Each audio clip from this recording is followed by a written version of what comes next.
মহিলাদের প্রস্রাবের রাস্তা সরু হয়ে যাওয়া, অনেকে হয়তো বুঝতেই পারেন না যে সরু হয়ে গেছে, কারণ উপসর্গগুলো দিয়ে অনেকেই আইডেন্টিফাই করতে পারেন না।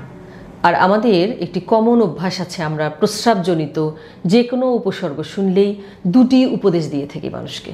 সেটি কি? সাধারণ জনগণ যেটি করেন, পানি বেশি করে খাও, ঠিক হয়ে যাবে, 1 নম্বর উপদেশ। আর 2 নম্বর উপদেশ হচ্ছে আর একটা অ্যান্টিবায়োটিক খেয়ে নাও, খেলেই এটা সে দেখবা সেরে যাবে।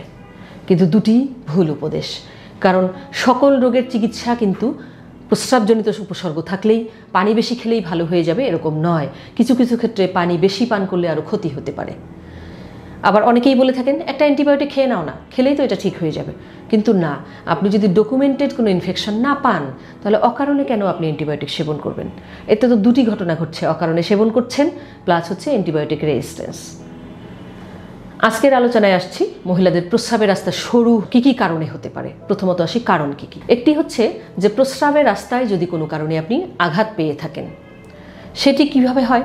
যেমন প্রস্রাবের রাস্তায় যখন ক্যাথেটার দেওয়া হয়, অনেক সময় দেখা যায় সিজার করবার সময় বা অন্য কোনো অপারেশনের সময় প্রস্রাবের রাস্তায় ক্যাথেটার দেওয়া হয়, আঘাতজনিত কারণে হতে পারে। প্রস্রাবের রাস্তায় কোনো যন্ত্র দিয়ে পরীক্ষা করবার সময় তখন হতে পারে।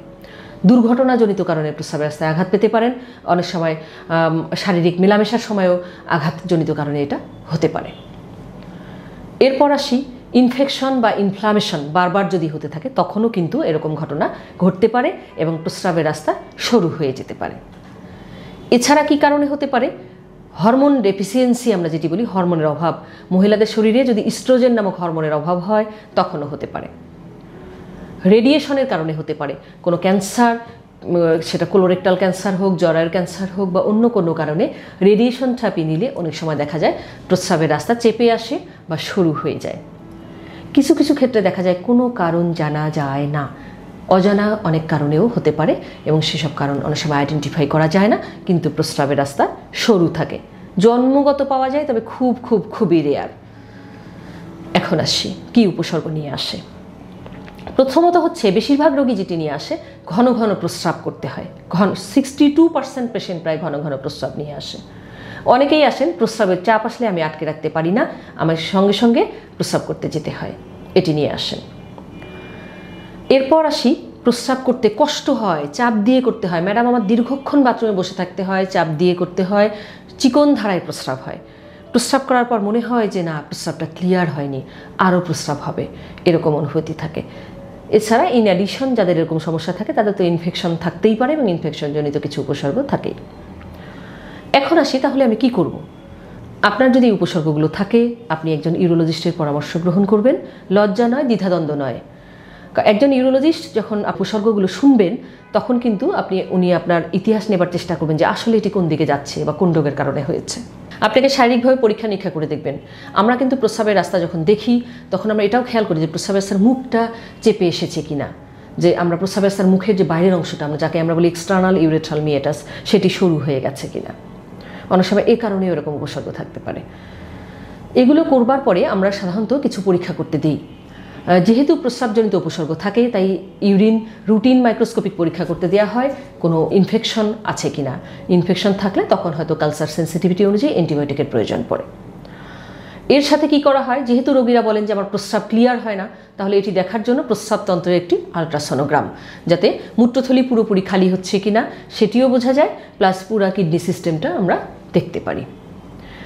এরপর আসি আমরা ইউরোফ্লোমেট্রি নামে একটি পরীক্ষা করতে দিই, প্রস্রাবের গতির পরীক্ষা। ইউরোফ্লোমেট্রির যে কার্ভ আসে, আপনারা খেয়াল করবেন ইসিজির মতো এক ধরনের কার্ভ আসে। এই গ্রাফটা দেখলেই আমরা বুঝতে পারি যে আদৌ প্রস্রাবের রাস্তার কী অবস্থা।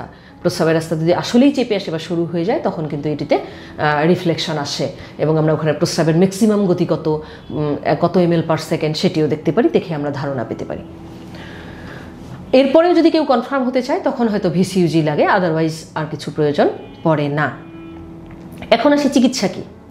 চিকিৎসা কিন্তু পানি বেশি পান করা নয়, চিকিৎসা কিন্তু অ্যান্টিবায়োটিক নয়। প্রস্রাবের রাস্তা আপনার সরু হয়েছে, একে মোটা করতে হবে, আমরা বলি ইউরেথ্রাল ডাইলেটেশন।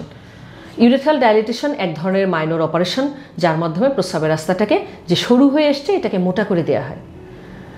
এবং ইউরেথ্রাল ডাইলেটেশন করে দেওয়ার পর আমরা বলি যে উইকলি, প্রতি সপ্তাহে আমি রোগীকে শিখিয়ে দেই বা আমরা সকলে রোগীকে শিখিয়ে দিই যে আপনি নল দিয়ে কীভাবে এই মোটা অবস্থাটা মেনটেন করবেন, সপ্তাহে একবার করে।